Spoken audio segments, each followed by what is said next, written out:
विचार करके देखिए, हमारा मन ही माया है। जब मन भोगों की तरफ जाता है और हम उसको सपोर्ट कर देते हैं तो हम गिर जाते हैं, और जब हम नहीं सपोर्ट करते तो हमको जलाता है, व्यथा पैदा करता है, उसे हम सह जाते हैं तो हम आगे बढ़ जाते हैं।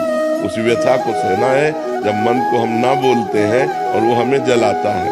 अगर हम उस जलन को सह गए, भगवान ने कहा मात्रा स्पर्शास्तु कौन्ते शीतोष्ण सुख दुखदा आगमा पाइनो अनित्यास्तास्तितिक्षस्व भारत। हे भारत, ये आने जाने वाले सुख दुख काम क्रोध आदि इनको तुम सहो। जो सह जाता है वो भगवान को प्राप्त कर लेता है, जो सह नहीं पाता भोग लेता है वो माया को प्राप्त होता है, वो बार बार जन्म मरण को प्राप्त होता है। मुझे भगवान बहुत डर लग रहा है कि आप छोड़ ना दे, गलतियां हो जाए तो आज तक की सारी गलती की नाम पकड़े रहो, नाम। अगर नाम पकड़े रहोगे तो गलतियां भी जो हो गई है वो नष्ट हो जाएंगे, आगे होने की संभावना नहीं रहेगी। वर्तमान में जो हमारी कमजोरी वो ठीक हो जाएगी। खूब नाम जप करो, नाम जप करो। सुदीप जी, दिल्ली से।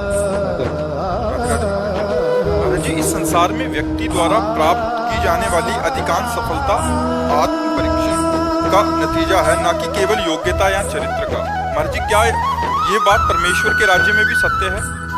नहीं, आप कैसा, आपकी बात हम अभी समझ नहीं पाए, क्या कह रहे हैं?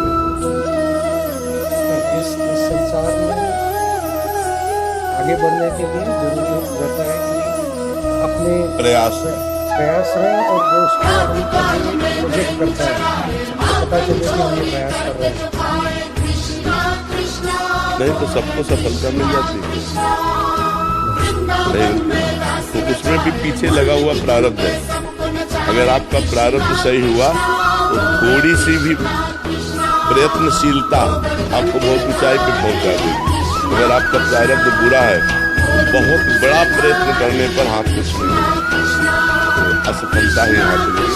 जगत में देखा जाता है दो प्रकार के प्राणियों को, थोड़ी सी प्रयत्नशीलता वाले बहुत उद्योगशील हो गए, बहुत व्यापारी धनी बन गए, और एक बहुत पढ़ा लिखा, बहुत प्रयत्नशील, बहुत बुद्धिमान, लेकिन वो कुछ सफलता प्राप्त नहीं कर पा रहा।